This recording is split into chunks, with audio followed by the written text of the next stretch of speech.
Hi, in this video I'll show you how to make the camera follow an object in Blender.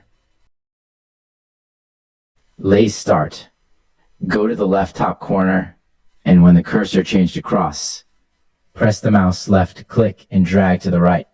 This will split the screen into two parts. On the left part of the screen, select the camera and press 0. The part changed to be camera perspective. On the right part of the screen, select the camera and go to the constraint.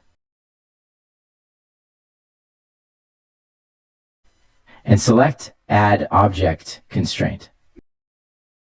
Then select Track 2. And at Target, select Cube or the object you want to track.